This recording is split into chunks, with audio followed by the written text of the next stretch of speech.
anticipated to be the largest and most profitable emerging cannabis industry in the world.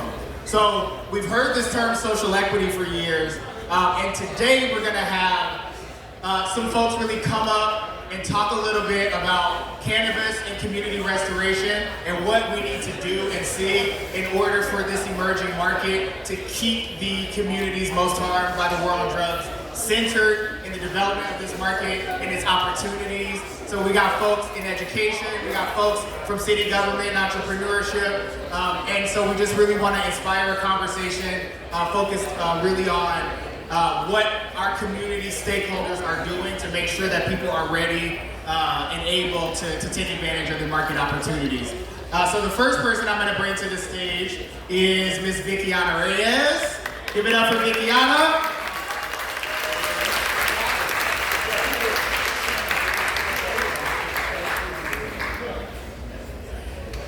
Vickiana is the executive director of the Cannabis Task Force at Medgar Evers College and the founder of the Legacy Core Group. So Vickiana is going to talk to us a lot about education and a lot about the importance of making sure that legacy is first and centered. So give it up one more time for Vickiana.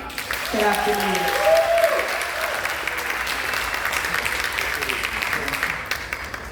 Next person coming to the stage is Mr. Kenneth Ebby. Give it up for Kenneth. Kenneth Ebby is the inaugural Executive Director and Chief Development Officer of Black Entrepreneurs NYC. Black Entrepreneurs NYC is a project of the New York City Small Business Services. Kenneth himself is a Brooklyn Black entrepreneur. He's the founder and principal of EB Strategies, LLC, a boutique social impact and public affairs firm that advise corporate, nonprofit, and individual clients on human capital, social impact, and public-private partnerships. Kenneth was also campaign manager for the late, great Ken Thompson, the former district attorney of Brooklyn, and a really beloved son of this community. He's been around, he's a husband, he's a father, he's a fighter for New Yorkers, and I gotta mention this. This man is a double Ivy graduate, Harvard College, Yale Law School. It ain't easy for brothers to be able to move through spaces like that, so we're grateful for you to be here today.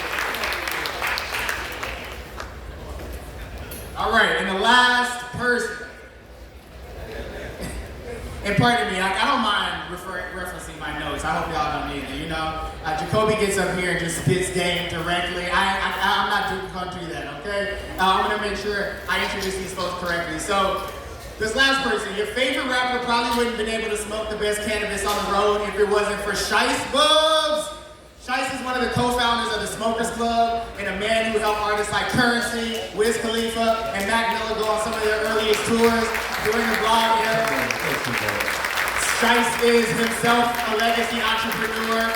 He saw the connection between cannabis, culture, and music. He saw an opportunity to keep your favorite artists lit as they hit the stage. He took advantage of that opportunity and built a business and a brand off of it. So we're so excited today to have Vickiana, to have Kenneth, and I think once he puts the split down, Sheist Bubz. Give it up for our panelists one more time. Okay.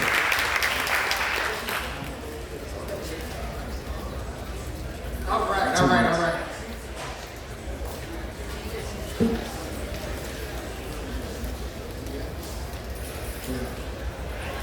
All right, so I talked about our focus for today's panel. We're going to jump right in. And my first question, Vickiana, is going to be for you.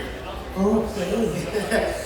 You've been a champion of social equity through cannabis education and a champion for opportunity, real opportunity for legacy. So we want you to talk about the work that you are doing and what you have built in terms of the cannabis education program at Medgar Evers. But before that, we're going to start where we should, and that's with legacy. So I want you to start talking about your passion for the legacy market and why social equity must start and end with legacy. Okay, thank you for having me. So, in preparation for the minor degree program that we created at Medgar Evers College, there was a lot of research that was conducted so that we can make sure that these curricula will reflect authenticity, workforce development, and a lot of different topics. And as I got to meet a lot of people in the cannabis industry, I met some amazing legacy constituents. I already had known legacy because I was born and bred here in Brooklyn, New York, and in the areas where I lived, there was no gentrification, but a lot of legacy constituents are part of the community. So as I started developing this program at Mega Evers, we started talking to more and more different legacy constituents. And what we discovered was that they kick ass. They just do. This is something that I've known my life because they've been around me, but now we have the evidence with data to demonstrate that they kick ass. So we have data that supports that they are one of the most effective types of business communities. They hit the profit factor, the people factor, and the planet factor, which makes them extremely sustainable as a entity in a market. And outside of the fact that they kick ass, they also are very big champions of the communities that they serve. And so, you know, what I'm noticing in the field now is that there is always someone with no magic telling other people about their abracadabra. And they shouldn't be doing that with legacy. So if we want sustainability, we need to start with them. So that's why. Thank you.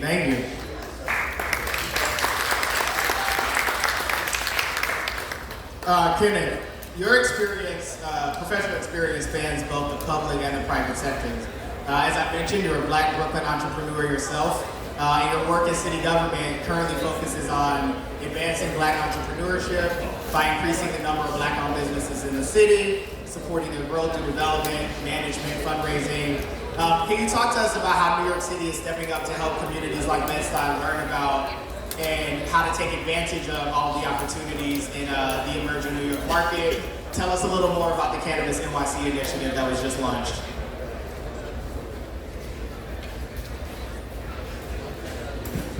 I've turned my mic on before I start talking. Well, first of all, I want to say thank you. We didn't get a big introduction for our moderator. I want to say a big thank you to our moderator, Jason Starr.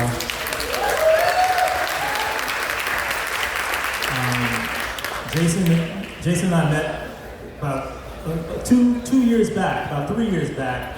It was like the last in-person event before the world shut down with the pandemic, and we were in a room with a number of predominantly Black and brown professionals in politics and government talking about building community.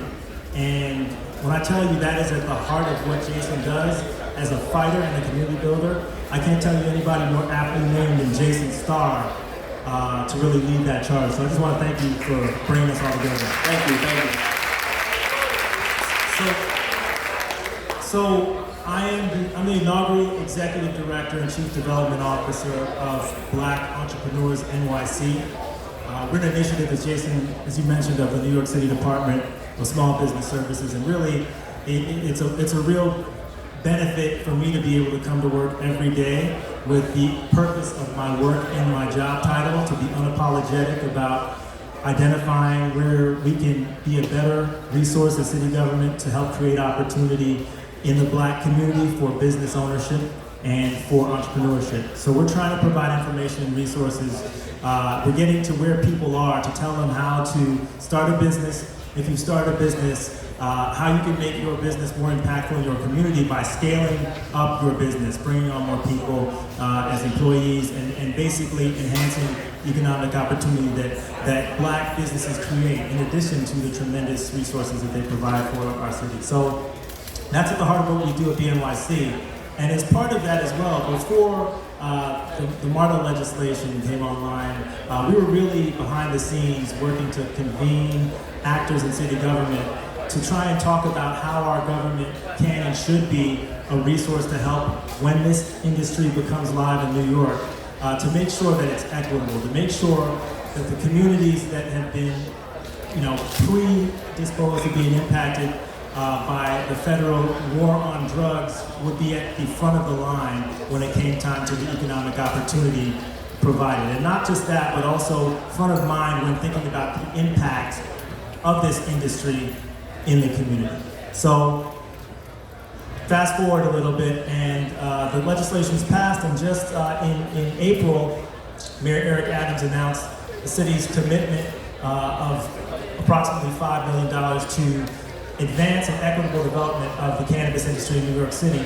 And for that initiative to be housed at the Department of Small Business Services. And so Cannabis NYC is a first of its kind initiative that is going to be focused right now as we are running 30 days until the end of September with the card licenses to provide information to people who are trying to apply for the conditional adult use recreation dispensary licenses, to make sure you have an assessment of your qualifications, to make sure you have all the documentation correct, and to walk you through the application process to maximize your chances of actually getting a license. And then beyond that, thinking about how we can get out into the community, leveraging voices, leveraging people who are trusted, leveraging organizations that are already doing this work to communicate what the opportunities are. And doing that will also translate into a long-term development of a workforce, which, as Chair Wright spoke to, it goes outside of the plant-touching industries into other businesses that will be bringing people on, that will be going very hard to support this thriving industry. And so we're trying to provide all of those resources in a one-stop shop for New Yorkers, with a focus, as this administration's focus has been, and is my focus, I can tell you, my role will always be on making sure that equity is at the table, front and center. Amazing, amazing. Let's give it up for Kenneth. I'm sitting here thinking, like, between like 1990 and 2021, I think the data is there were 1 million arrests for simple possession of marijuana, even though we decriminalized marijuana in New York State in 1977. And I don't have to tell you that the majority of those arrests were from Black and brown young people, communities like Bed-Stuy, like Crown Heights, East New York. And now we're sitting here at Bed-Stuy Restoration having a conversation with city government, with university administrator, where people from our community aren't getting locked up for smoking weed, but they can go and get a college degree in cannabis and get support and help to start a new business or to join the workforce. So let's just give it up for legalization. Let's give it up for Black and brown people not going to jail for some shit that people are making millions and billions of dollars off. We gonna do our best to get this stuff right here, but we gotta remember where we were just a few years ago, okay? So, Sheist, as a legacy entrepreneur, you built a business that married culture and cannabis. So just talk about your history, your long history as a legacy operator, but also as a job creator and a community economic foundation. Hello. Is mic up? You hear me? My name is Sheist Bubz. I am a co-founder and owner in a company called the Smokers Club, which is a national touring company and also merchandising company. This year we put on one of our biggest festivals ever, San Bernardino, California, 38,000 people. So our vision for cannabis has been growing. Coming from the legacy market, I've been in for basically 30 years, selling weed in the black market. To see a day like this where you talking about college degrees and stuff like that, it's kind of crazy because I didn't go to college, you know what I'm saying? And my cannabis journey started all the way back then in high school when I was making a decision whether I was going to go to college or not. And when I started initially making money off of cannabis back then, I kind of like paved my path because I've been actually, until basically I would say 3 years ago, actively operating in the black market. So, there's an evolution. You know what I'm saying? And, I'm one of I would say, a pool worth of legacy operators in New York City that know the pain of, waking up in the morning and not just on some like getting money, on survival mode, of being like, it's not too many options. I didn't choose college, so being a lawyer, those are things, a choice that I would have had to make. You know what I'm saying? It's being like, all right, I want to stop what I'm doing. I want to dedicate time all these years to doing this. When I already chose the money, because we all love money, you know what I mean? And I think that's why everyone wants to be in cannabis, because it's not just a money grab, but it's a money opportunity for you to, you know, get generational wealth. And as people of color, we want that. I want that. I want my kids to have that. You know what I'm saying? So I'm happy that this day is here and that we can all be a part of it. But I also feel like you have to understand that it's going to be a journey no matter what choice you take. And if you join cannabis, you're joining a legion of people who have already been in this industry forever without being titled an operator or whatever. These are all new words to us. Like when legacy first came about, the term, I looked at it as, you know, defining it as like, oh, well, if you ain't been in 20 years straight, you're not legacy. How can you be legacy and you just woke up? You're a customer. You could be a connoisseur or something like that, but you don't really play a role in this unless you play a role. Unless you're a grower who's risking his life, who has a shotgun to protect his facility, you know, unless you're a dealer who's risking his life, getting on a plane with money, doing whatever he has to do.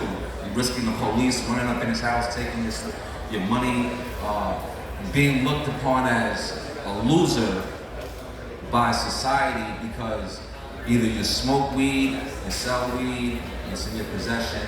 Even if you like weed, people will be like, I don't want to deal with him. Or I don't want to deal with that situation. So just know that when you get in this cannabis game, that there are people who have been in this for a long time that are way ahead of your entry. Way ahead. Financially, mentally, spiritually. So if you join this industry, I feel like it's something that you really want to do as a business. And there's plenty of businesses in America that you could join. And you probably make more money off of it than trying to sell weed, you know what I mean? So, you know, that's a little bit of my backstory and how I feel about Appreciate it. I think you made the journey down from Harlem, didn't you? Huh? You made the journey down from Uptown, didn't you? The journey was right here in New York City, you know? But I mean, today you made the journey. You came down from Uptown this morning, right? Yeah, I came from Uptown. You know, I have a venue in Brooklyn called the Smokers Club Lounge where if you want to come hang out and smoke some weed and chill and get some good vibes, you know, you're always welcome to pull up. You know, we Brooklynites go to Harlem every now and again. We gotta take an overnight bag. I packed some trail mix in my bag. Some trail mix, yeah, some snacks for the road. So we're gonna wrap this panel up with one single question for all the panelists.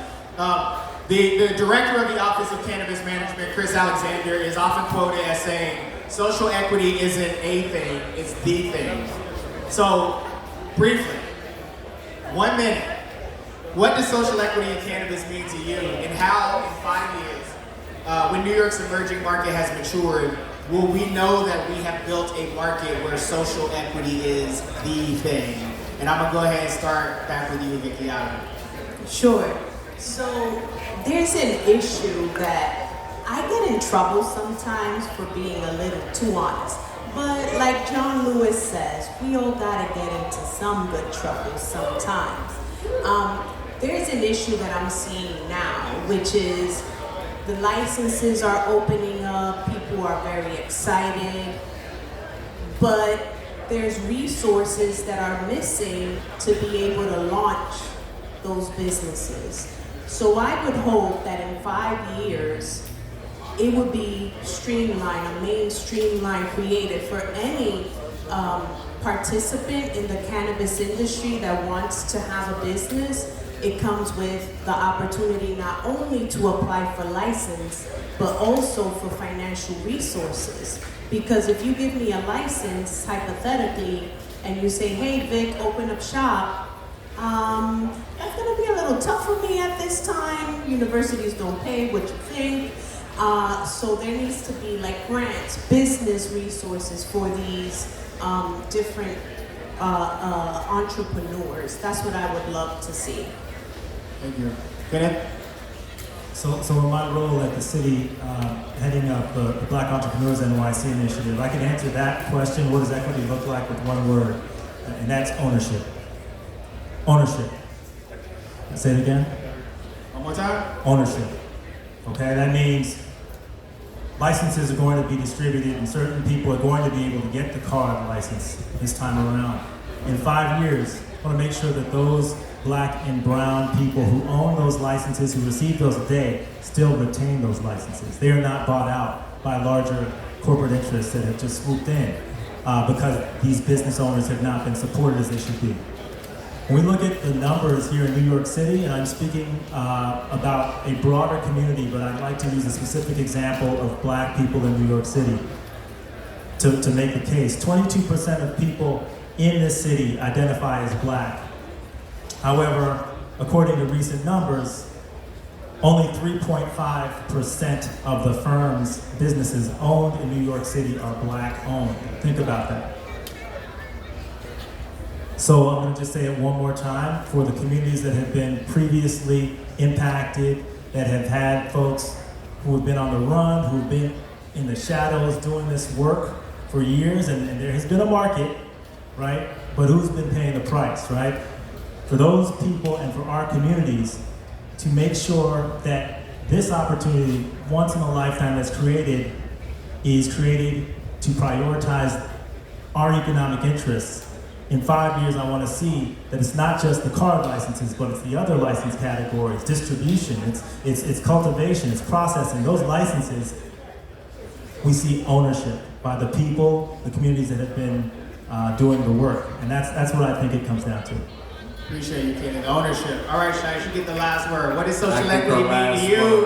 Okay. And how will we know we achieved it in 5 years? I mean, social equity in 5 years will be the it thing if, you know, us as Black people in our culture are dominating the industry, okay? Through real estate, through cultivation, and through capital.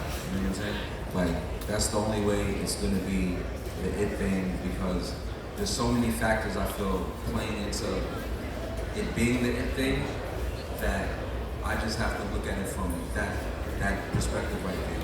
You know what I'm saying? So that's it. I'll keep it short. For us, by us. All right. Give it up for our panelists. Kenneth Abby, Viviana Reyes, and Sheist Bubz. Appreciate it, y'all.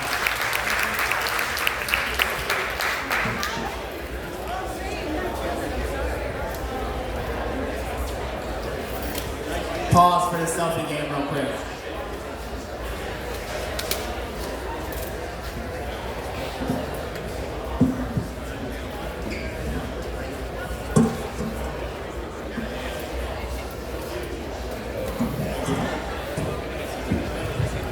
All right, let's give him one more round of applause.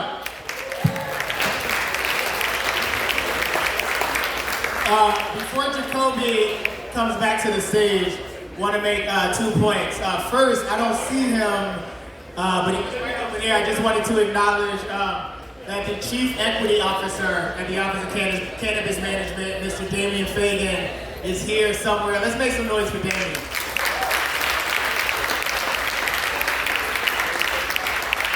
The other thing I want to mention is, you know, we're talking about the harms of the war on drugs and really what it costs our communities. And I just want to shout out our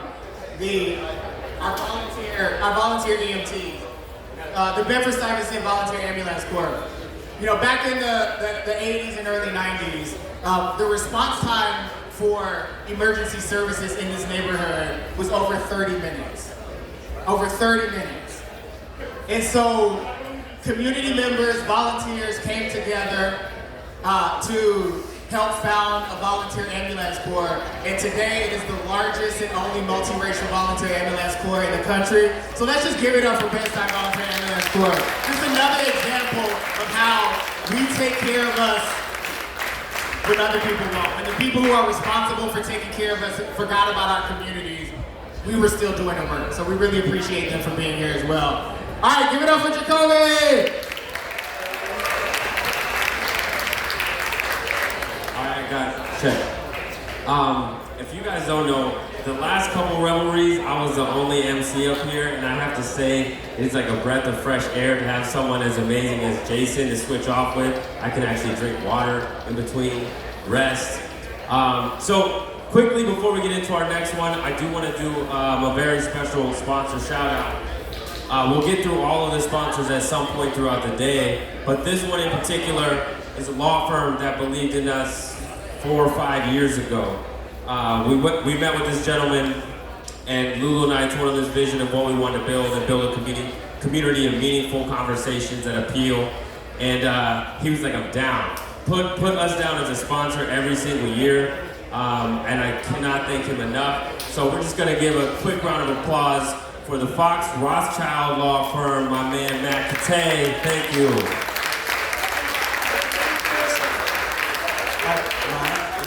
So, if you've been to any Revel events before, big events like this, you might recognize me. My name is Matthew Katay. I was going to point to our little logo, which was down here on the main screen. But we didn't buy time today. We didn't think up a topic. We strategized with Jacoby and Lulu on how we could really implement something that I've learned from this community over the last couple of years of coming, which is that it's the responsibility of everybody who participates in this community to give back and engage in a meaningful way. So what we did was we took our sponsorship today and we bought a bunch of VIP tickets and we gave it all to social equity applicants. So I'm just here to say thank you. Thank you very much for welcoming us into this community over the last few years. It's always been a pleasure to participate and appreciate working with you guys. Love Lulu, love Jacoby, love the team. If you want to talk about financing, you want to talk about M&A, you want to talk about branding, those are things I've talked about in the past, but today it's all about you guys. So have a great day and thanks very much for having us. Yeah.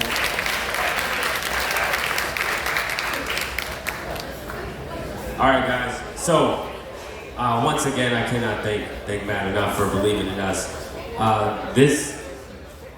The one thing I can tell you about planning an event like this is shit always changes. That's the only thing that I know is gonna happen, is that the schedule's gonna change. And so we're sitting back here, these two guys from completely different companies said, Jacoby, we're gonna do a joint presentation. And I was like, are you sure?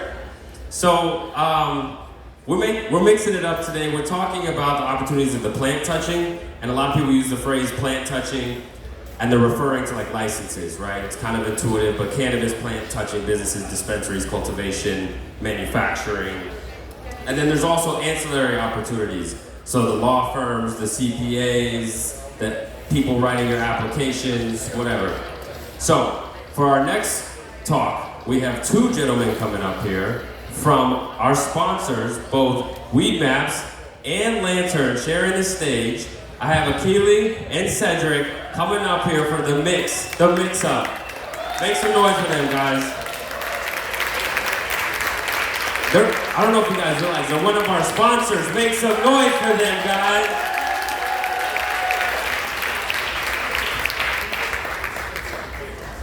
Yeah, we got it on. Testing. What's going on, Brooklyn? How y'all doing? How y'all doing? So, I think the first thing that we should do is note that it's very ironic and beautiful that either of us are up here. And it dovetails in the conversation too, because I don't think either of us realized we was gonna be in cannabis in this way, way back when. And we both from the 30, right? So you got Jackson, Mississippi right here. I got Birmingham, Alabama. Came here by way of Chicago, been there like 20 years. But originally Southern Boys. So, you know, when you think about it, when you think about where we're from, the war on drugs in the South is like a whole other thing. It's like, wild. You know, not only do like, if you're involved with cannabis, your family members think you're like a bad person sometimes. That's right, that's the right. cops are looking for you. You know, it's like the whole Jeff Sessions thing where it's like, good people don't smoke weed. That's literally what people believe. Yeah, well, there's not been a time in Mississippi that I was pulled over where a police officer wasn't like, I smell cannabis, and then he proceeded to tear my car up on the side of the road. So it's a very real thing, but like, to be here now and to know that Alabama has made the move that it's made on medicinal, and to know what Mississippi has done, what it's doing in medicinal, and to be a part of it is really, really ironic and beautiful. So like, you know, to talk about opportunities, plant touching, ancillary, It's something that I'm really glad to do because like I said, I don't think either one of us thought that we were going to be here doing this. So to hear our stories and how we got into cannabis and what we're doing now is a pretty good, like, I feel like it's some good inspiration to tell you, like, you know, there are going to be some license opportunities that you can take advantage of. But there's some other ways out here too you can get to the bag that people really don't consider. Yeah, 100%. So I'm going to start off and talk about some of the license opportunities. I'm a license holder myself. So in Chicago, I have a dispensary and cultivation license, meaning we have a license to sell cannabis through a storefront to retail consumers, and then we have a license to grow cannabis, make processed products, you know, edibles, concentrates, vape pens, all that stuff. The CEO of that company. And so the license opportunities in New York are like none other. And so when Illinois legalized cannabis, it was like we were the most progressive that anybody had done. You know, that's how we thought about it, that's how we think about it in the country. And New York is taking it to another level because not only are they prioritizing social equity, like social equity folks, Justice of all people, will be the first to sell legal cannabis in the state of New York, in the city of New York. And we've never seen it happen anywhere else. That's amazing. And so the first opportunity, yeah, we should clap for that, for sure. That's billions of dollars. We also should clap for the fact that this brother said that he has a license. Like, this is humongous. It's humongous. It's incredible. It's been a long journey, man. I worked for other companies, and from day one, when I jumped into legal cannabis industry, my goal was to have my own thing. And so to be able to do that and like walk other people through it now, my day job is with Lantern running social equity cannabis business incubators. And so I work with folks like y'all to take you from where you are now to becoming a dispensary owner, becoming a cultivation facility owner, to having your own cannabis brand. And so it's a privilege to be able to do that work. In the ancillary business side, there's tons of opportunities too. So many people just get caught up on like, if I don't get a dispensary or a cultivation facility, or if I don't have a processing license, then there's no opportunities for me. But like, that's literally just the beginning of it. Yeah, and that's really how it happened for me, right? So I, again, from Jackson, Mississippi, can't say it enough. Went to a HBCU, Tougaloo College, shout out to Tougaloo, right outside of Jackson, Mississippi. And yeah, Tougaloo, yeah, she knows, come on. So when I left school, I didn't know what I wanted to do, and I was lucky enough to get an internship with the Congressional Black Caucus Foundation in DC. And it taught me all about government, which was something that seemed very inaccessible to me because I just didn't know anything about the federal government, what the federal government did. And I was really blessed and lucky to be placed in the office of Congressman Benny Thompson, who represented my home district. And I just fell in love with it. And it was crazy because in 2014, Washington, D.C. was making a move to do the adult use. Maybe it was Initiative 42, it escapes me. But I just remember like seeing people doing like smoke-ins in front of the Capitol, and it's a group of people who are smoking joints on federal property. And I'm thinking to myself, all my homies who smoked in public went to jail. We got in trouble for it. So I just became fascinated, like there's gonna be these opportunities that's gonna come from cannabis. Incredible. So me and my boys did what everybody else does at first, and we started looking up what is a dispensary, how do we own one, what is a cultivation, how do we own one, what is manufacturing, I never heard of this before, it's incredible. And it wasn't until, like, so I spent all my time working in Congress, writing laws, doing oversight and whatnot. And there was a job that was listed by Marijuana Policy Project in that same year. And it was a government relations job. And it was at that moment that I realized that what I do and what I had been working on for the past like 3 or 4 years was actually something that the cannabis industry was going to need. So when I talk to people about how they want to get into the industry and what they want to do, I always encourage them, like, what you're good at now, what you're interested in now, if you're in school, what you're going to school for now, like, the chairwoman couldn't say it better. Like, it's something for you to do, and a lot of times these things are baked into the law, right? Yeah, no, 100%. So when I think about my journey to the legal cannabis industry and becoming a business owner, yeah, it was from like starting where I was at the time. And so been around the plant my whole life, always loved it, but like never saw myself being like involved with the pen in legal capacity. I moved on to like, you know, I went to law school, I was working in like finance, doing business deals and stuff like that. And that ultimately led me back into the cannabis industry where I got an opportunity to work for what now became one of the largest, most profitable cannabis companies in the country, doing deal work. And so I jumped in and I learned everything. I learned how all the deals work. I wanted to learn how all the operations work. I wanted to learn stuff that I didn't know, you know, and I leveraged that and that knowledge to then leave there and go get my own company. Yeah, and what you're saying is really important, especially from the perspective of a license holder now. I'm not trying to put you on the spot, but one of the things I learned with Candy and I for Weed Maps, we'd be traveling around. We went to Oakland and had a bunch of meetings just talking to the community, trying to figure out how we, you know, be a better service.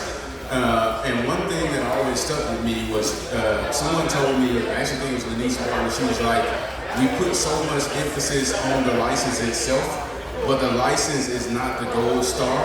It's just a blip on your checklist, right? So can you talk about, like, you know, what you get the license, what comes next? Like, it's not the end all be all. Yeah, no. So the license, like getting the license seems like the hardest part. And everybody, I felt like that. I was like, man, this is so much work, working on the applications, putting all this stuff together. That's literally just the beginning. All the hard work comes the day you get the license. And so the day we won, I was like, oh my God, we won. And then immediately it was just like this overwhelming feeling of like, damn, now we gotta do this, we gotta do that, and we gotta do that. And now everybody's watching. So it's like, you know, that's why it's so important that you get adequate training. And like I had a lot of that training from being in the industry, but that's a big reason why I do the work now that I do with the New York Cannabis Project, where we run incubators and we train people to be ready to operate on day one. And so if you haven't, check out our booth. We have a booth over there, New York Cannabis Project, there's a lantern tent. We're running right now a 10-week training program that's training people based on what I've seen and what I've learned in the industry on how to get a license. And then when you get that license, how do you stand up your business? How do you connect with what you need in terms of capital, real estate, how do you get that real estate zone, and all that stuff.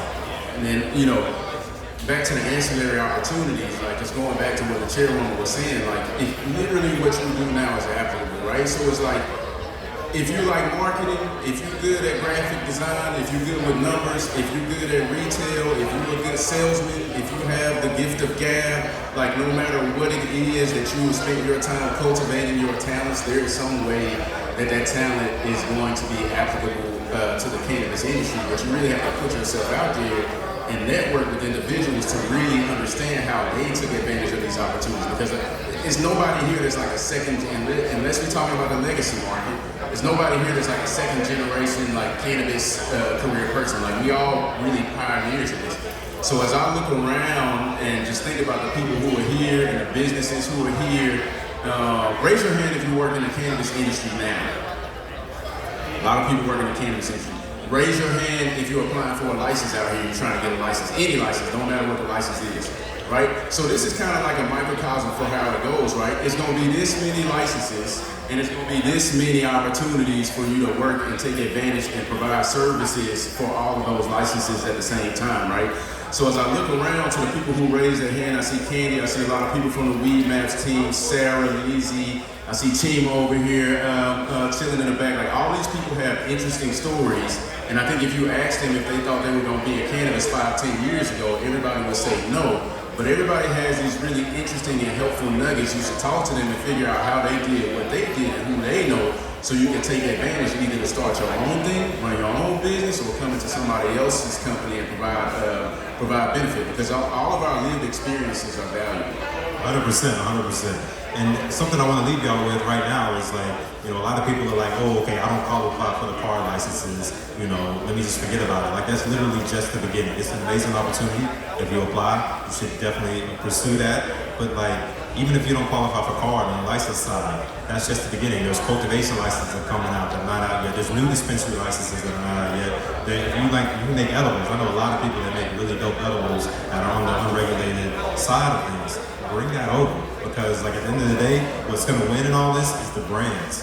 And so if we have the culture, it's us, it's our people, folks like this out here that have the culture and they're gonna bring that and make that profitable in the cannabis industry. Yeah, for sure. And then like I know that there are a lot of HR representatives here and recruiters here from a lot of these different companies. The one I know the most intimately because she works for Weed Maps, I see her back there scowling at me now. Her name is Michaela Nelson, but if you want to talk to somebody who can provide you examples of how they bring in talent to a company that you wouldn't even expect that they were bringing in, and we're talking about people who do like facilities management, on-site things, accounting, software engineers, salespeople, revenue team folks, Under the Weed Maps tent is Michaela Nelson. She's a recruiter to the stars, is what I like to refer to her as. But if you have a chance to just pick her brain on what she's seen and how the talent pool for cannabis really works and what can get you in or the type of services that you may be able to contract for if you want to own your own business, I encourage you to seek out Michaela under the Weed Maps tent. 100%. And as I said before, check us out if you want to be on the license side. New York Cannabis Project, Lantern over there. New York is giving y'all an amazing opportunity. Just be ready to take advantage of it. We can help with that. Yeah. Last shout out. Canaware, Grizzly Bowl Court has a tent that's right outside of the gate. Canaware actually has an ancillary business. It's not really an accelerator, but they have a whole programming that's based around opportunities that aren't cannabis licenses. You'll be doing yourself a disservice if you didn't make time to go speak to him about what they have going on and get some pointers. All right, well, we appreciate y'all's time, Brooklyn. Thank y'all.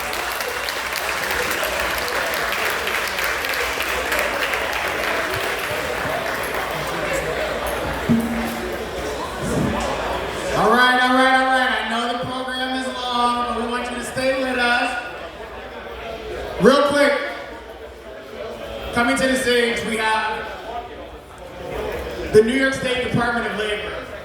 Was one of the first agencies to really come together and figure out how to stand up a program in the agency, to start immediately providing workforce development services, figure out how our State Department of Labor can reach potential cannabis workers. So very quickly, I'm happy to welcome to the stage just to talk to you about the resources that are available at the State Department of Labor, the Cannabis Employment and Education Division. Give it up for Cecilia.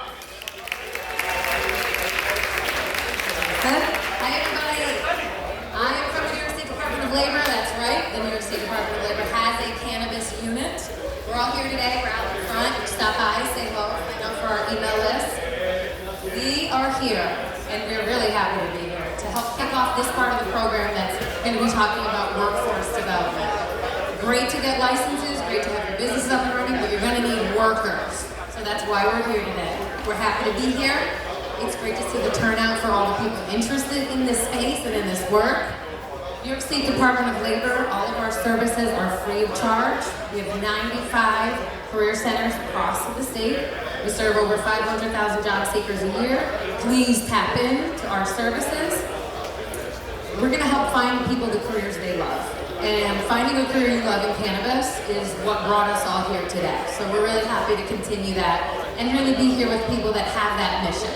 Putting social equity first. It's not going to happen without the hard work of all the people that are here and the people that are going to come on and work for you. So we're all happy to be here in that space. Our Cannabis Employment and Education Development team, SEED, is building out that equitable workforce and highlighting all of the opportunities for the job seekers that are going to come into the market. And we're really looking forward to connecting with all of you here today, so please step up to our booth, sign up, ask questions, and enjoy this next panel about the experts talking in workforce development in cannabis. Thank you all. Ooh, let's give it up for Cecilia in the Department of Labor. All right, this next brother I'm bringing to the stage to give you some greetings quickly is Marlon Rice. Marlon's going to tell you a little bit about the space we're in. If you know Bedside, you know Bedside Restoration. Again, when no one would invest in this community, when we couldn't get development dollars to build affordable housing, to help small business, when Bedside was ignored, Bedside Restoration came to the rescue. And so this isn't just an event space and a community space, but Bedside Restoration has for years been a cornerstone for economic development. So you know those people in the neighborhood, in the community, everywhere you pop up, they are. Everywhere I pop up, here comes Marlon. So give it up for my good brother Marlon Rice. I come to y'all with a universal greeting of peace. My name is Marlon. I'm the Director of Event Services for Memphis-Stuyvesant Restoration Corps. Let me tell you where you're sitting. You are sitting on the campus of the first community development organization in the United States. Restoration has been doing the work for 56 years in the areas of employment, in the areas of housing, in the areas of redevelopment and re-envisioning what life can be. Right now we have a beautiful Brooklyn Business Center that goes about the day-to-day work of ensuring that our community is prepared for the outside world. So it makes perfect sense to have partnered with Revelry to bring information about cannabis to this community. I heard the sister Tremaine say, right now we got 300 tenants that can hear everything that we're doing. But also, you gotta understand we have tenants on campus. We got Applebee's, we got Moshoon, we got Kumbe Dance Studio. All of them are now excited to hear and to know more about cannabis. But on top of that, there are people that work here that have existed in this space for generations, myself included. I'll tell you a quick story. January 24th, 2000, I was 24 years old. I woke up in the morning, I was working at the time as a stockbroker on Wall Street. I woke up, I wanted to smoke, we call it wake and bake. I went to a spot on Lexington and Franklin, copped 2 dime bags and was arrested. I was put into a van. It was a Thursday. Thursday is sweeps day, right? So the way sweeps work is that vans sit outside weed spots throughout the community and spend all morning and afternoon taking black bodies and placing them in the van. I was the first person in the van that day. I sat in that van for 3 hours while 10 more black kids were put into the van with me. And then they took us to Central Bookings, and Bookings was packed because it was sweeps day. Imagine that, 10 bodies in every community, in every city. That was the war on drugs. It was a ridiculous process of processing and warehousing young black men and women. Ridiculous. And so I just want to leave you with that inspiration, is that now that it's legalized, it's on each and every one of us to do our part to ensure that we keep black and brown entrepreneurs in this space. Like Tremaine said, it's room for everybody, but this whack war on drugs has contributed to the degradation of this community, the very community that my organization works to uplift and to reimagine. I thank everybody for coming. I'm looking forward to every piece of information that's here, including the block party later on. Peace.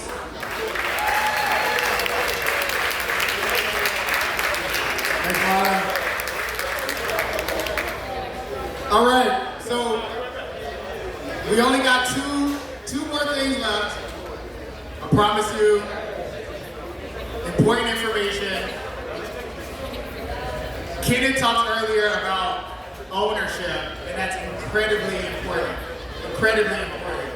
Equity in this industry, in this new industry, having an opportunity to actually be an entrepreneur, to start your own business, to be a job creator is incredibly important, and it is what we are owed in our communities. But cannabis legalization is not only about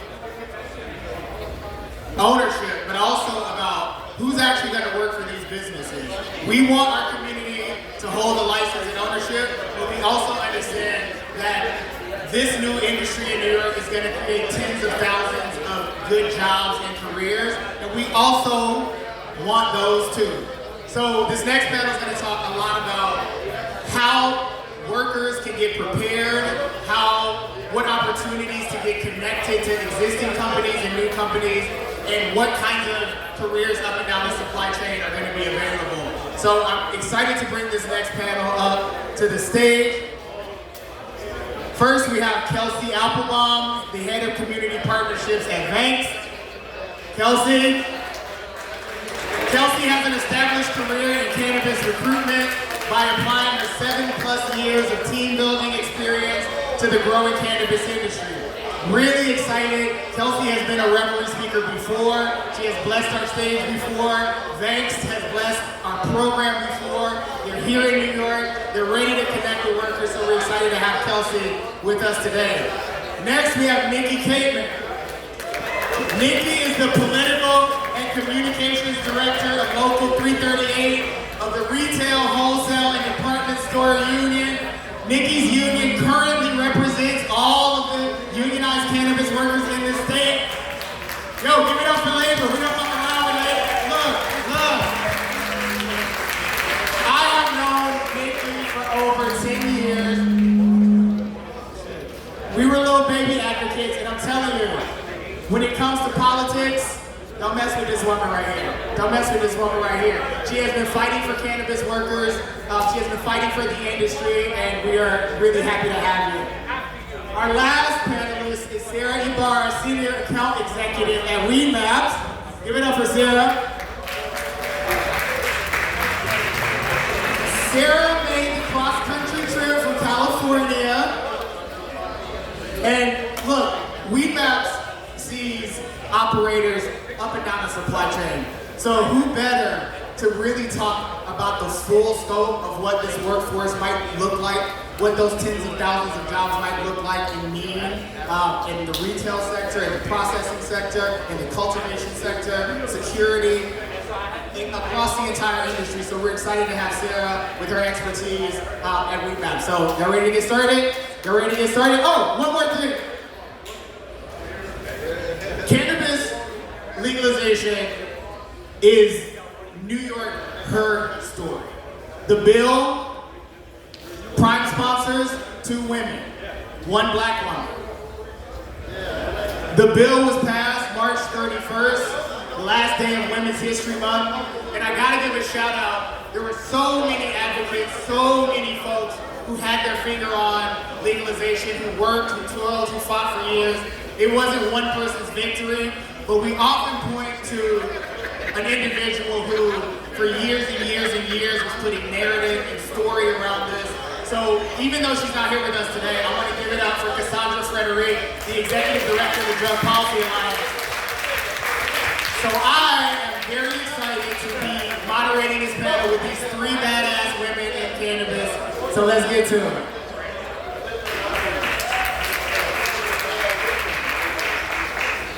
All right, so Nikki, I'm gonna start with you. As I said, New York City is a labor city. New York State is a labor state. We have so many historical victories and milestones for the labor movement that have their home and start in New York. So how is the labor movement throwing down for cannabis workers now? And how do you plan to use the power of the labor movement to ensure communities like Bed-Stuy are prepared to reap the benefits of the new industry? So I'll give a little bit of background. We got involved in the cannabis space in New York about a decade ago. And we really recognized that if New York was creating a brand new industry, we wanted to make sure that these were not minimum wage, part-time, dead-end jobs, and that we were really fostering a space where the jobs were going to be able to uplift workers. And when the conversation about the MRTA really developed, and it obviously is centered and focused in equity and opportunity, as a stakeholder that prioritizes economic justice, we knew quite well that the conversations around equity and opportunity were going to be centered in creating generational wealth. And we recognize, right, as the labor movement, the traditional avenue into generational success and community sustainability is through a good union job. And so we fought very hard to make sure that in those conversations around how are we creating generational wealth and how are we correcting historic injustices, that workers were not being left behind, that they were part of the conversation and that they were a focus point. So in the time between the passage of the Compassionate Care Act and the first adult use cannabis licenses opening, Local 330 has unionized about 80% of the industry, and that is growing. We're really proud of the standard we've set for what cannabis careers, because these are careers, can and should be in New York, right? We're talking about family-sustaining wages, health benefits, paid time off, on-the-job protections. And to give you some context, many of our members, when they first joined Local 330, they were telling us that they only got 2 paid days off, that they couldn't afford the health insurance that we were getting. So we wanted to make sure that these jobs in New York are really good jobs and they're creating an opportunity for people. And so you alluded to it in your question, right? It is great that good union jobs exist, but if they're not open to communities, then we're not doing the right thing, right? And as a union that represents not just workers in the cannabis space, but also our members that we represent in other industries do live in communities and they work in communities that have had the hardest fallout from the war on drugs. So we're taking it very personally that we're creating pathways to these jobs. One of the things we're doing is we partnered with the Cannabis Workforce Initiative to create education and training opportunities so that folks speak the language of cannabis. They're at a competitive advantage in job interviews, but helping them access those job interviews. We're partnering with community-based organizations, elected officials, the Department of Labor who is here to make sure that people know these jobs exist, what these jobs are, and the benefits of being in a union. And the last thing I will say, right, is there is an existing cannabis industry in New York. And one of the things we are doing our best is pushing these companies when they are opening job opportunities, that they're giving first crack to under and unserved communities. And we're even going so far as making sure they're connecting with the appropriate community-based organizations and trusted community partners so that they know where to have job fairs and how to access the talent that is often overlooked in communities. Thank you, thank you, thank you.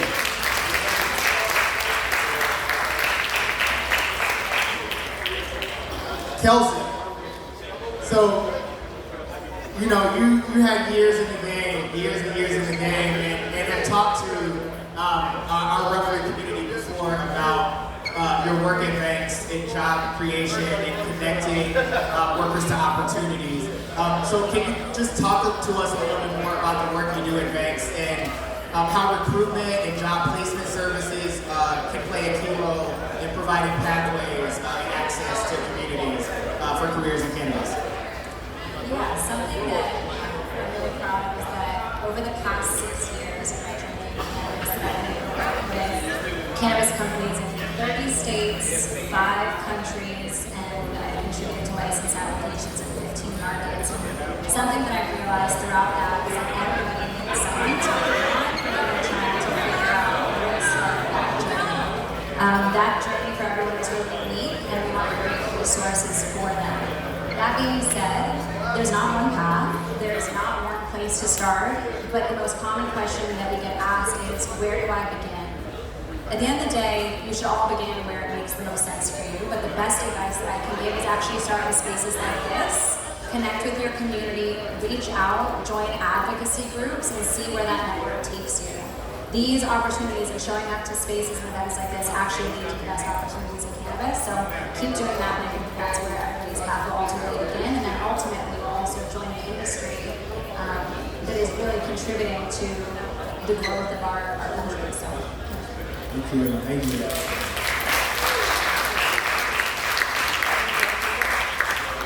So when I worked in state government and was working on drafting and negotiating the MRTA, Weed Maps was one of the first companies that we met with, and I remember sitting in the meeting and leaning over and being like, "What the hell is Weed Maps?"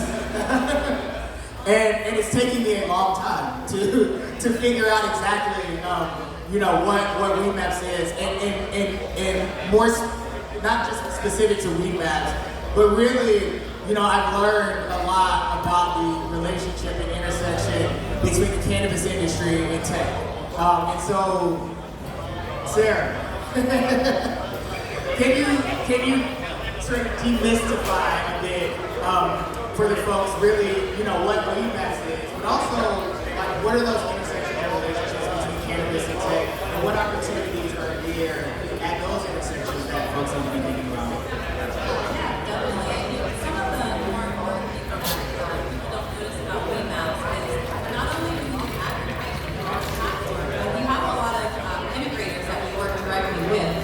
So point of sale has been something that, as an early adopter in Weed Maps, we wanted to make sure that we don't just connect with one point of sale, but we actually intersect with multiple point of sales. And that just only alleviates the stress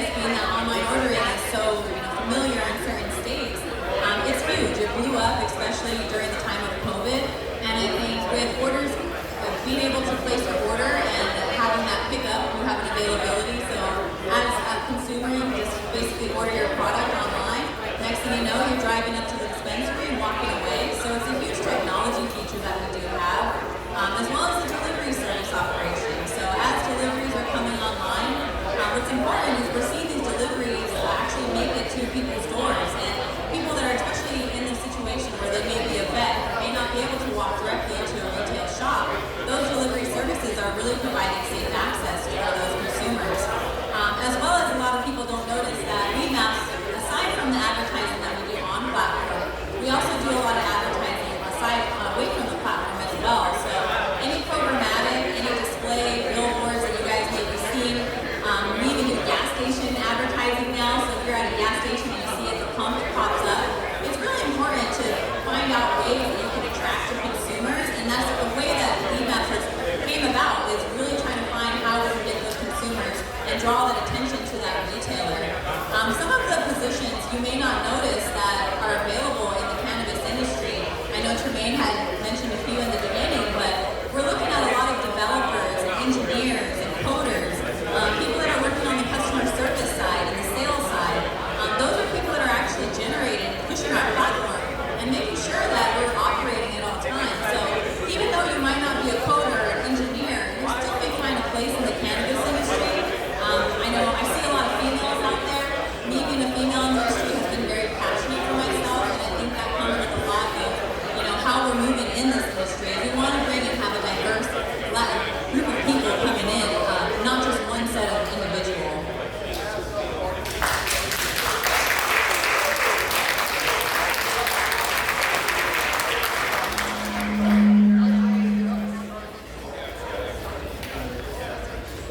Nikki, I actually want to come back to you. I forgot to ask you something.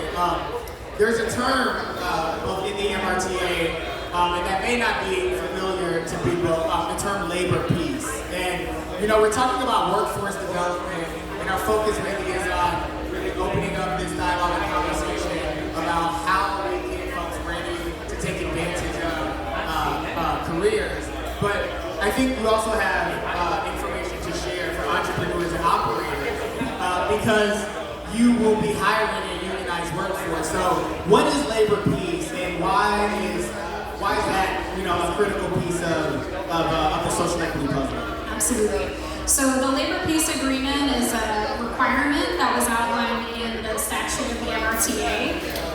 You will need that to apply for any license, regardless of what license you're applying for or how big your business is. So I like to start with what labor peace agreements are not, because usually that's the thing people get tripped up with. So labor peace agreements do not mean union contracts, so that's something that comes later on. Labor peace agreements have no standards for who you hire. You are the sole discretion of doing that, although advocate for hiring locally and diversely. So what a labor peace agreement actually is, so it's a document that's signed by both parties, the applicant and a bona fide labor union, and that's a really important definition to look at when you're filling out your license application, because it's defined in the guidance. So make sure you're working with like a real union. So what the labor peace agreement is a document that both parties agree to not disparage each other. The employer will not hinder any opportunities for the workers to join a union, and it creates a framework for the union to be able to speak to workers in a non-disruptive manner. But what it essentially does, right, because the state has a vested interest in this program and its success, which means the success of workers, that it creates a pathway for workers to join a union if that's the way they decide to go. And I think it's a really important document. I will give a plug for our website, which is cannabislpa.com, that has a frequently asked questions, goes through everything you need to know about an LPA, and also how to go about starting to secure one. And it's a quick process. We try to make it painful. It's a meet and greet. I like to think of it as a relationship building document for a long partnership for the years to come.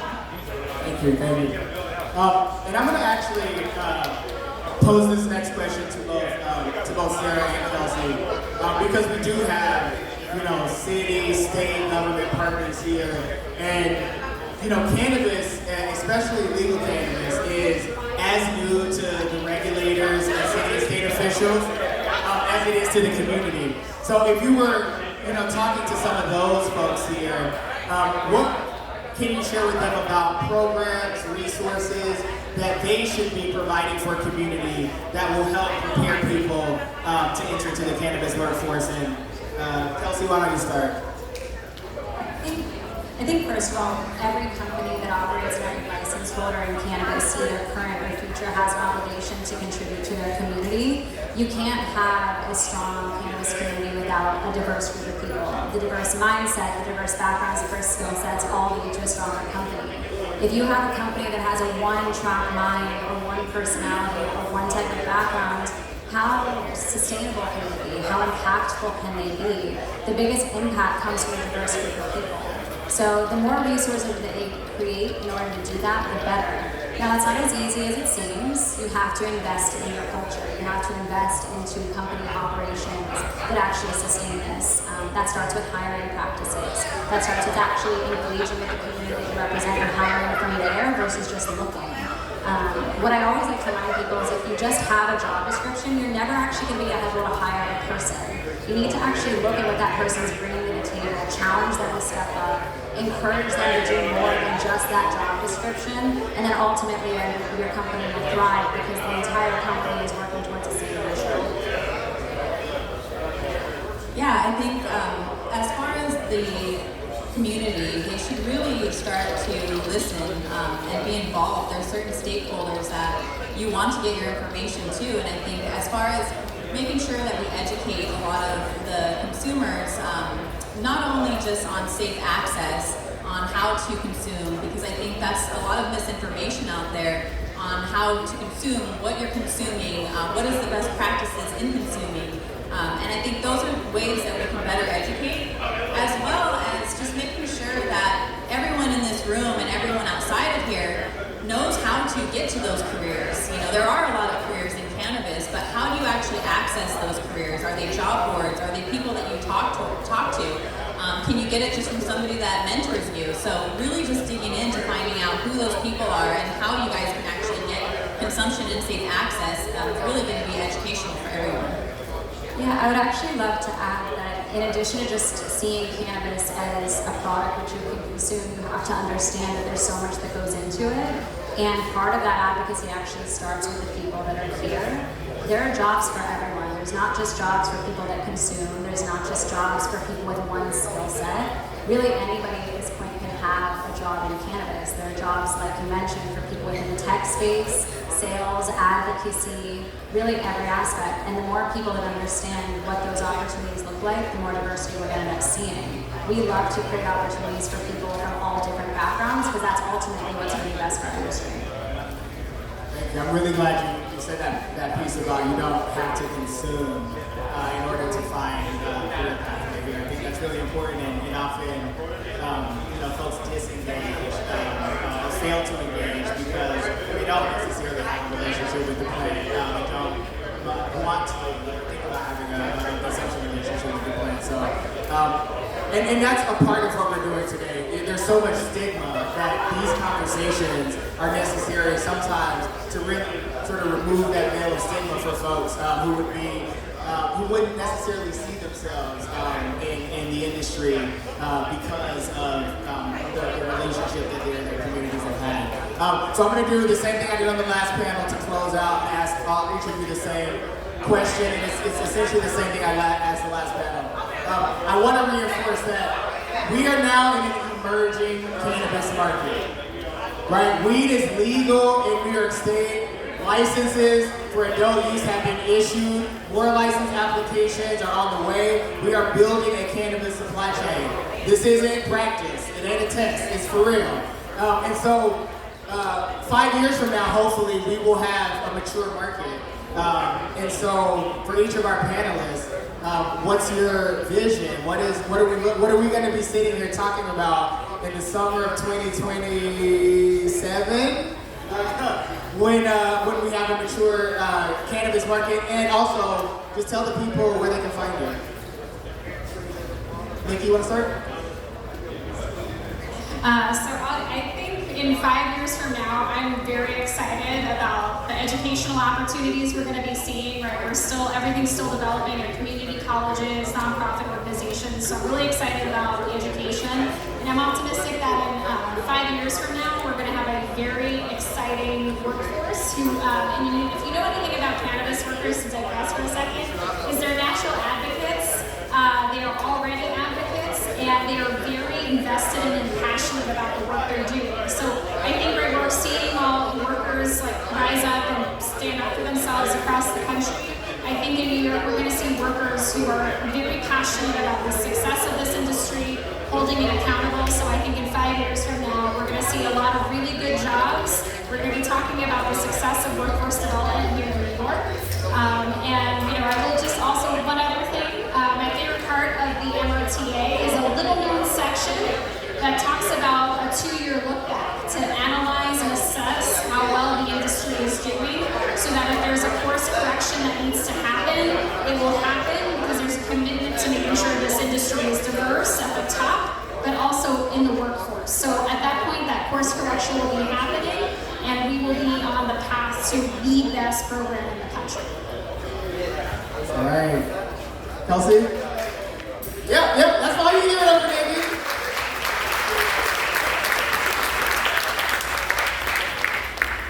Yeah, to me, the success of every market is really going to be based on the regulations that actually shape it. You cannot have a sustainable market unless those regulations include everybody and create opportunities for those that have been affected by predatory laws.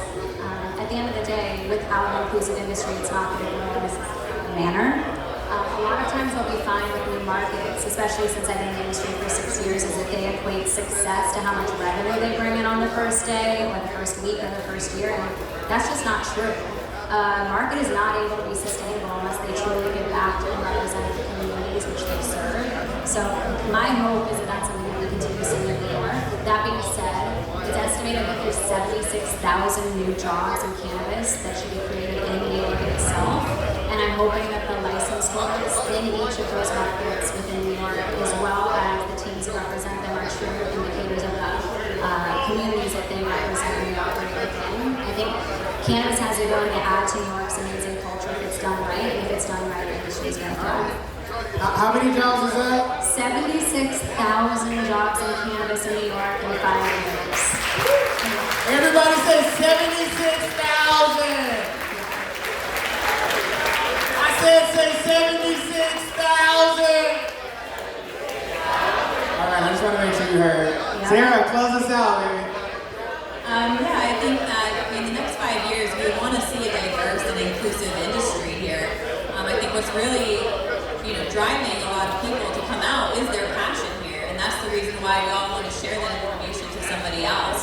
So being able to provide that over time, as well as just making sure that when people are consuming, that they are able to have that responsibility as either if you're a retailer, that other people do respect that in the industry, and that when you're providing those services to the community, you're going to be seen as that value to the industry. And I think one thing that I've always noticed is that it doesn't always leave the average person that has the average capital to get into the industry. So just making sure that we do have that opportunity, that it leaves not only an average person to get into it, but also just a consumer like you and I who goes to purchase a product. You don't want to purchase a product that has a high value or a high dollar amount. You actually want to be able to afford it. So being able to have that in the industry is going to be very important moving forward.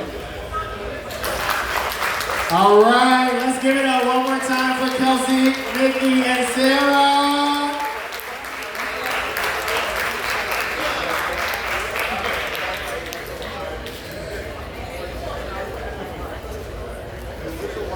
$76,000. Jacoby, how many? Y'all still with us? We got one more very, very, very dope interview. And then we're gonna turn this place into a fucking party.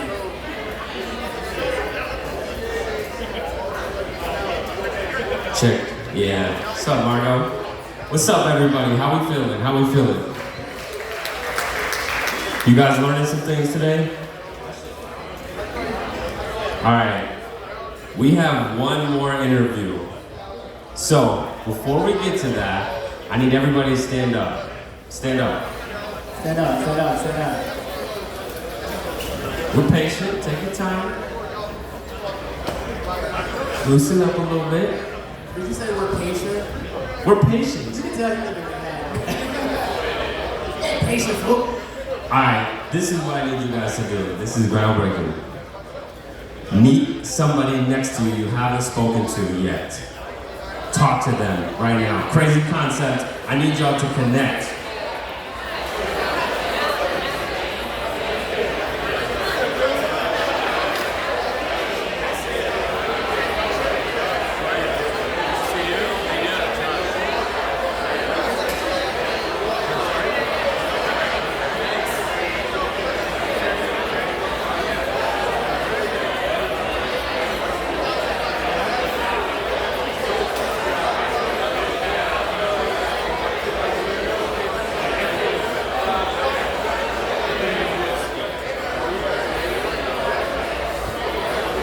Okay, pause that conversation, and meet somebody different. I'm looking at you. There's more people under this tent. There's more people. Meet somebody different. Let me tell you guys, this is who you build with. This is who you build with.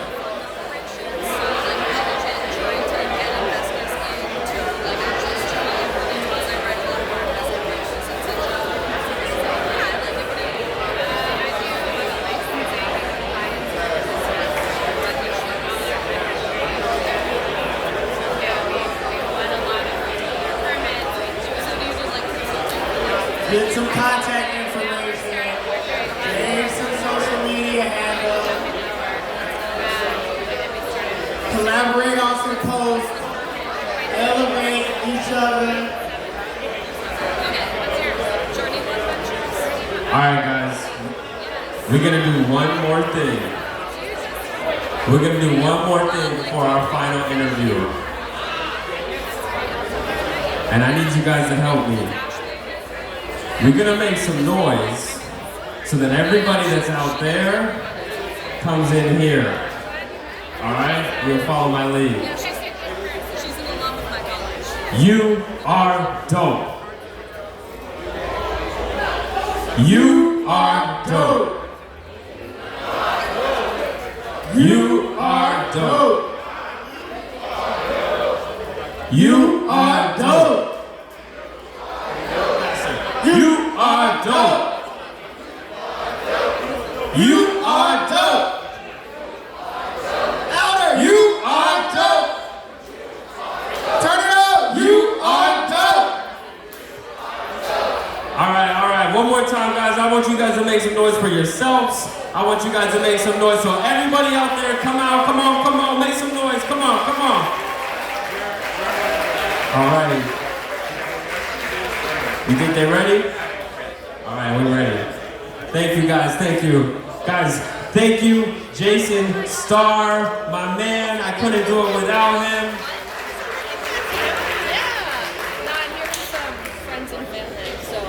All right, our final interview of the day. If you're not under the tent, you're missing out.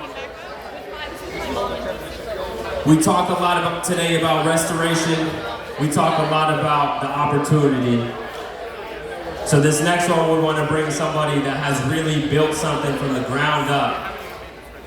So, without further ado, I would like to introduce the CEO and founder of Viola, Al Harrington.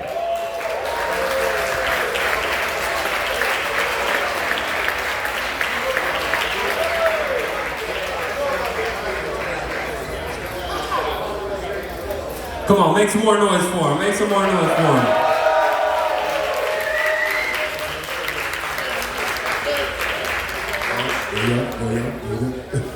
There we go.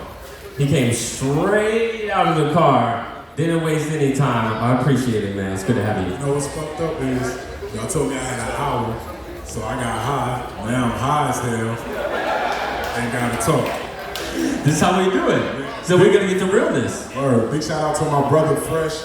We dropping this strain called Beef and Broccoli. This shit's some guys. Camera's right there. Hit the camera. Guys. ATM Boys, Viola, coming soon. Jersey. Uh-oh. Jersey stand up, huh? Yes, sir. All right, so we in New York. We in Bed-Stuy. The whole day, we've been talking about how do we build a community that's equitable, that's reflective of what we stand for. The first thing I want to talk to you about starts with the origin of your company, named after your grandmother. Yep. And if you haven't heard the story, you should go look it up. We're not going to spend too much time talking about it. But your grandmother, praying every day, reading her Bible, a black woman. The elders in our community are sometimes the toughest to educate about what is going on. So tell me about your journey. How have you been talking to other people in your community and like pushing over those obstacles about like what is cannabis legalization and why should we be involved? Yeah, I mean, it makes a lot of sense for like, you know, for our grandmothers and great aunts and all that to feel the way they feel about cannabis, right? I don't think it's, you know, it's not as much about the usage of it. I think what it has a part of it, but I really think that they were afraid because of how many lives was destroyed because of it. You know what I'm saying? Like, we always know, like, until recently, 85% of all drug arrests in the black community was cannabis related. So you see your sons and nephews and all that getting locked up for having nickel bags of weed, right? Why would you want them around that? So, you know, for me now, like with the story, you know, obviously my grandmother's story definitely helps a lot, right? Because she looked just like them and lived the life that they lived. And, you know, for her to be 79 years old and, you know, be open-minded enough to try it, and it did work, and the first thing she did was go and read the Bible, was just something that I just think that it breaks down barriers for me, you know, when I get a chance to talk to elders and church leaders about, you know, allowing cannabis to come into our community, because the one thing that I let them know is eventually it's gonna happen, right? And when it does happen, we don't want it to be the same thing that's happened with the liquor stores and the corner bodegas. We don't own any of it, right? We want to have that ownership because we want to be able to decide how we pour back, you know, our funds and, you know, back into the community. So I think that's very important. So those are just some of the things I talk about, but definitely my grandmother's story like opens the door for me to have a conversation. Yeah, and you started in Denver because, fun fact here, I'm from Denver, a Denver Nuggets fan my whole life. I went in the nosebleeds watching you. So it's great to actually share the stage, but you had an opportunity in Denver, and that's kind of by chance that you were exposed to that, and decided to kind of hop in, test out the waters. You've grown an amazing company since, but in those early days, I would guess that you didn't quite know what you were getting yourself into. You didn't realize how complicated this was about to be. You didn't realize how the regulations are gonna change on you one day. You gotta switch up the packaging. So tell me about some of those first years when you're trying to figure out what's going on here. Like, how did you educate yourself about how this industry operates? Well, you know, it's funny, right? Because my co-founder is actually here tonight. His name is Dan. Shout out Dan. Yeah, so we did it together, and thank God he knew how to read, and I knew how to read too, and could understand shit. Because honestly, like, the attorney that we hired, all the shit that he was telling us to do was the wrong thing. Wow. It was like we was reading two different things. You know what I'm saying? So my point being is, like, when we started, it was not help readily available. It wasn't, you couldn't go Google help. You couldn't go to a website and get any information. We had to do all that shit on our own. And to your point, yes, we had a lot of ups and downs, man. We got robbed. We had bugs. We had regulatory issues. Like, it's always something, you know what I'm saying? But we never quit. We never gave up. And, you know, we've been able to build this business to where, you know, hopefully by the end of 2023, we'll be in over 10 states and different things like that. But it's been a journey, man. I'm not gonna sit here and say this shit is easy. This shit is the hardest thing I've ever done in my life. I tell people all the time, I make this look easy because I can always put a smile on my face, but just know I'm stressed the fuck out. I'm trying to survive because, you know, this shit it hasn't gotten any easier, and it's become more and more expensive. And until we get like all these regulatory issues in check with like safe banking and different things like that, where we can actually conduct businesses like everybody else, these challenges are always gonna be there. But to which, yeah.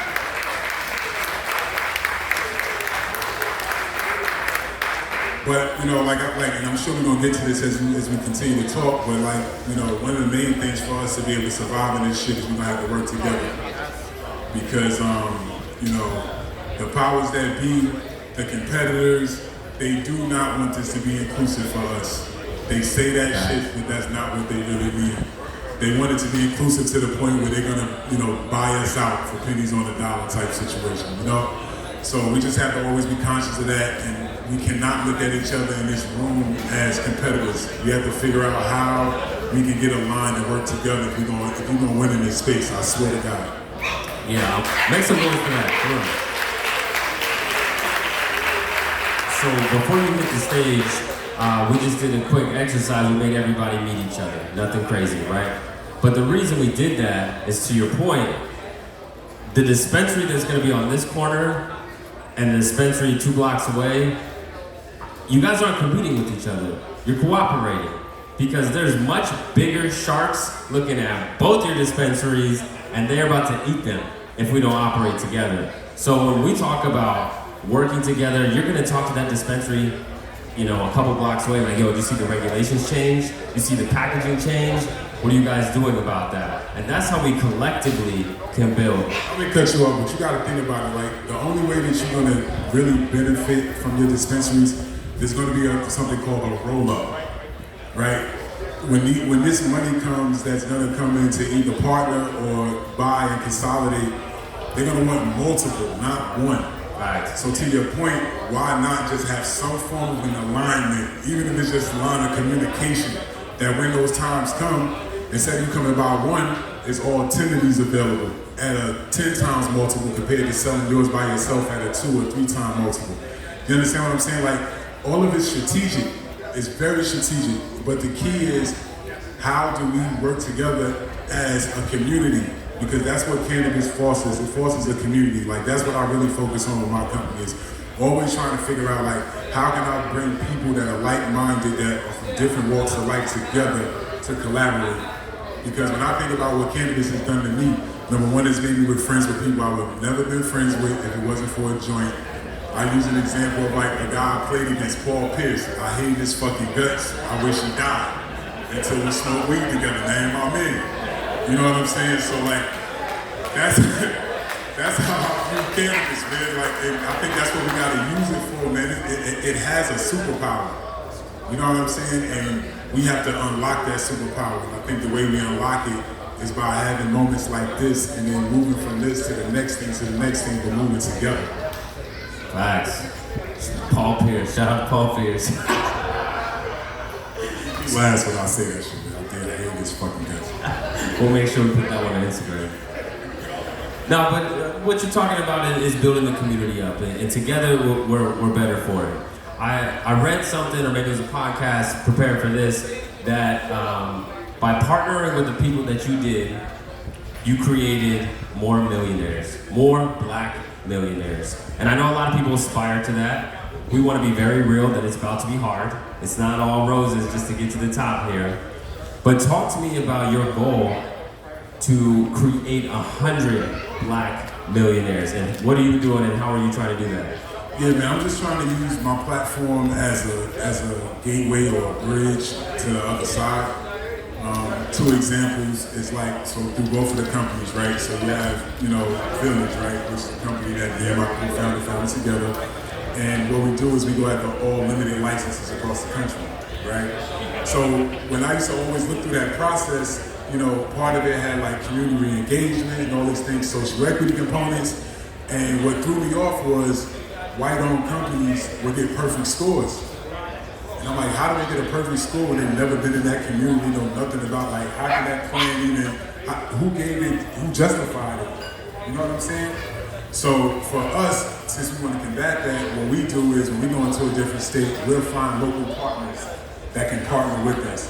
So we've done it in Fresno, California. We've done it in Illinois. We've done it in Missouri and Maryland. So we put like 3 or 4 different local people, and like one is like one of my homeboys that runs the Boys and Girls Club. You know what I'm saying? So they all get on this application with us. We show how we're going to use community engagement, and when we win these licenses, it has a value to it. So they become instant millionaires with us. You know what I'm saying? So that's one way we do it. And then on the Viola side, we like to do incubator programs, right? So like my homeboy who I just mentioned, Fresh, right? So I would say we put him in an incubator program because he's made an unbelievable brand from the mud, but you know, in the gray market. So now, Jersey is about to get stores and different things like that. His brand should be one of the first fucking brands to be on the shelf. You know what I'm saying? So because of our knowledge and our SOPs and all those type of things, we'll work with him to get him legally in the market. And I think that's where the 100 can happen so fast, because there's so many street brands that work in the gray market that have unbelievable. They out here. They here. They out here. I'm amazed by them. So last thing, I got a lot of stores. So I was on the board of Medmen, right? So I did that. Everybody's like, yo, how can you sell out being on the board of Medmen? I was like, because I want to see what public companies look like and what they're saying about us. That's why I did it. So I get on the board. We go do all these different meetings, but one day we're doing a deal with this company. I can't remember the name, but they said they were the LVMH of cannabis, right? So I do my research on the brand. They selling eighths for $50, $60. Like, everybody got better weed than them, but it was the number, how much they made per pound. It was like $3,200. So I got up, one day we were in the board meeting, and I was like, let me just tell you something. I was like, the black market owns all the LVMH of weed brands. I'm gonna tell you why.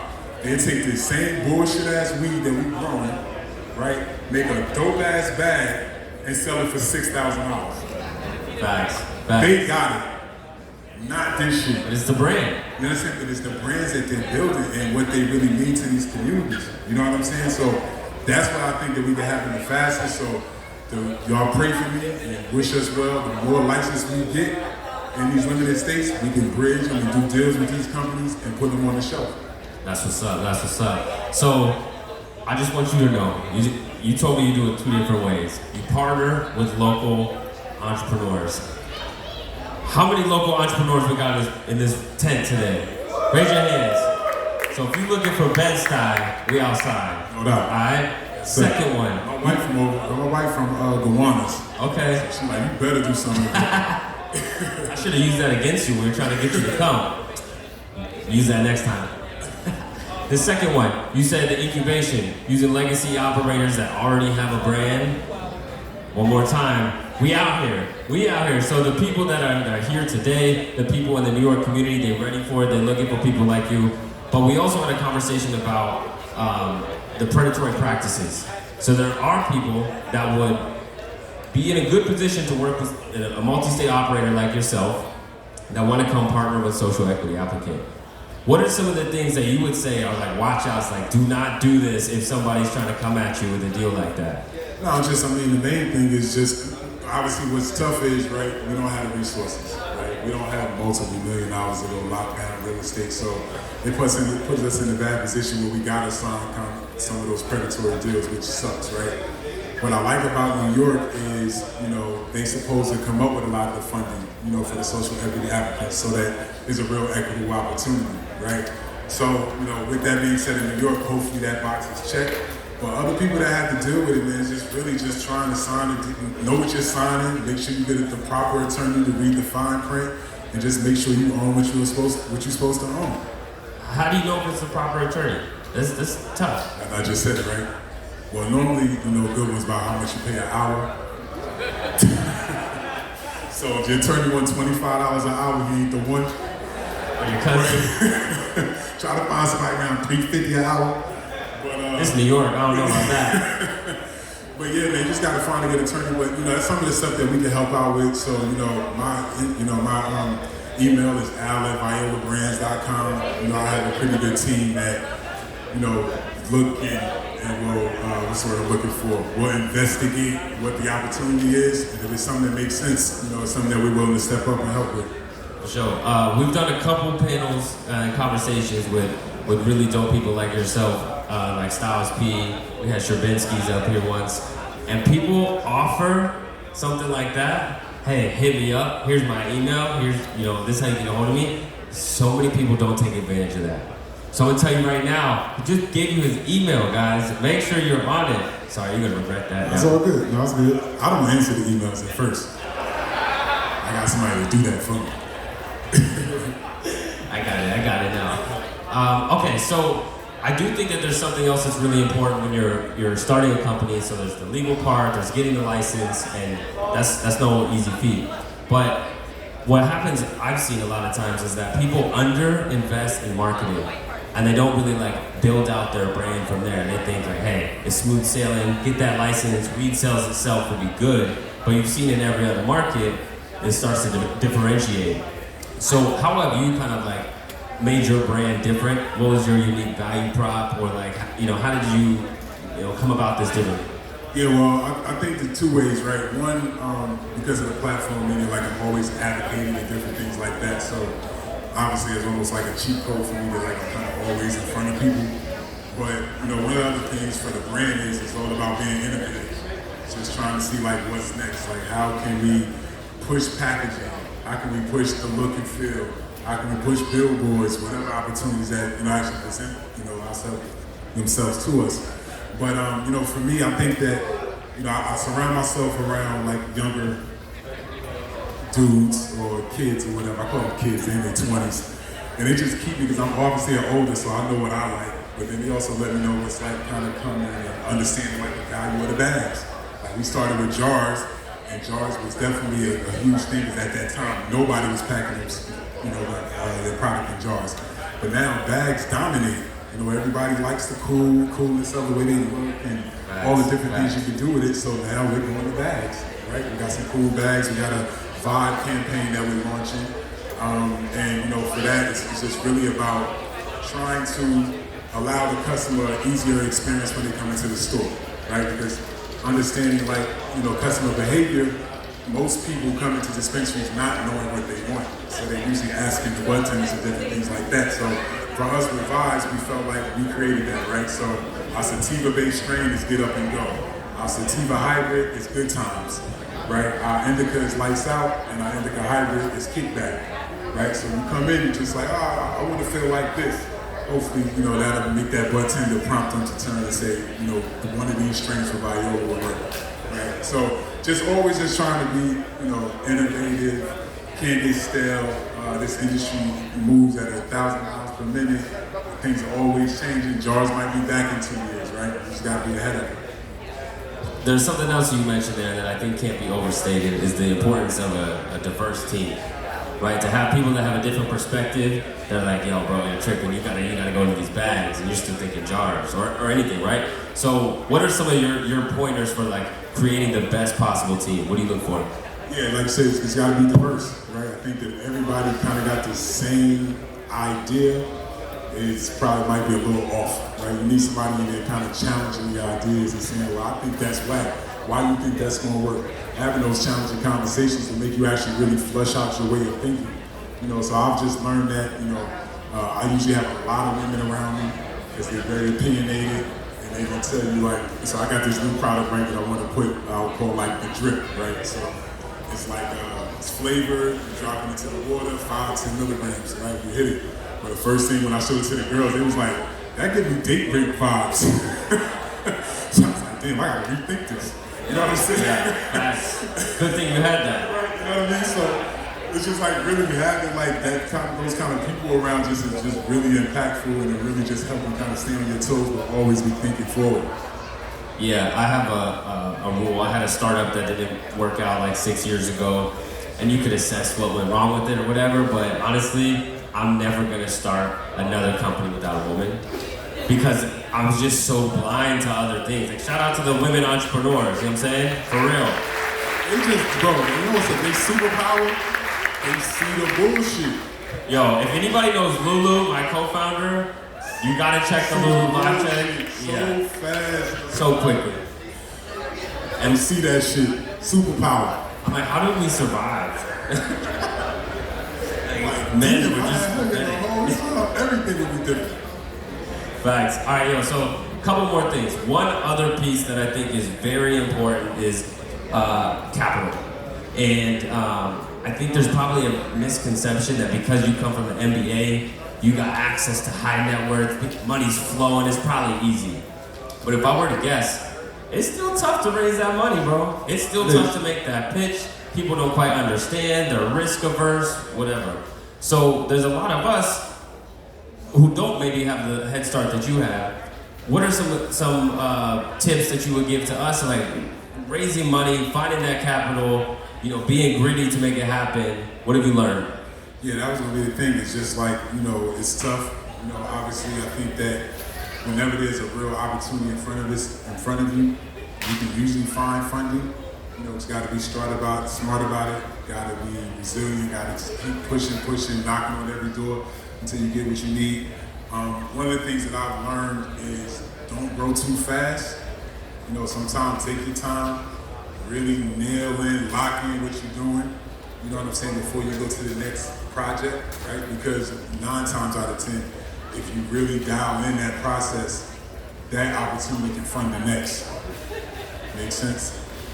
Move too fast, like, I need this money to take care of this one, take care of that one, and then you can get kind of over your skis, as they say. But, but raising capital is very, very difficult. I think that, once again, working together is the way that you can make it happen. Most people that I know, they usually, once they get that opportunity, they get that permit, they get whatever it is, that initial process, usually it's other people that are very bullish on the industry that would want to put up capital to be a part of something like that. So that would be my first piece of advice. Word. All right. So you're from this side of the country. Everybody knows that you started in Colorado with Viola, and it's kind of gone to all these different states. What are your aspirations for New York and for New Jersey? What do we have to look forward to? Yeah, so obviously I'm from New Jersey, so y'all to figure out how to participate there. So I know we have some retail opportunities, some partnerships for cultivation and manufacturing, so we should get that done. New York is obviously very, very attractive to everybody. And same thing here, we plan on applying here to hopefully get, vertically integrated if it's possible, but if not, retail, whatever's, afforded to us. Sure. There are plenty of people to partner with out here. Al, my man, it's been a pleasure. I'm honored that you came through to pull up. Thank you. Everybody make some noise for Al. Thank you, I appreciate it. Thank you.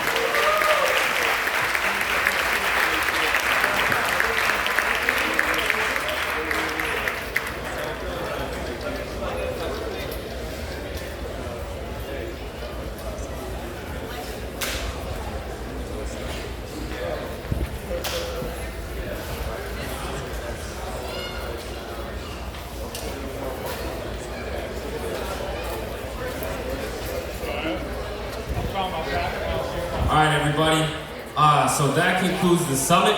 We appreciate you all for being out here. For the next couple hours, we're about to have the DJ spinning. We got performances by Moo Fresh, the Grammy-nominated Moo Fresh. I heard her warming up. It was fire. We got Dead Prez, the first time in Brooklyn in 3 years. And of course, we got the GOAT, Styles P, coming later. Guys, thank you all for being a part of this. We got the music and vibes, meet people, connect, because this is the industry. Thank you all.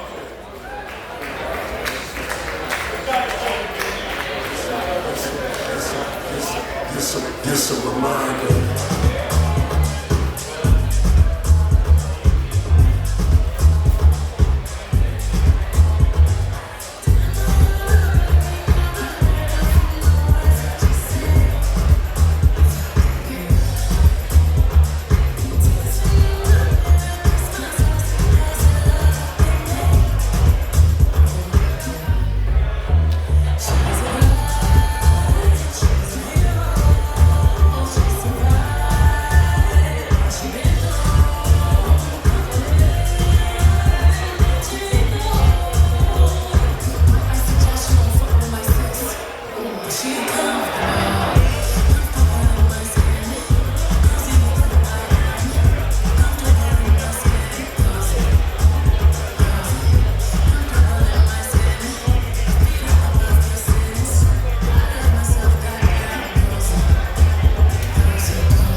keep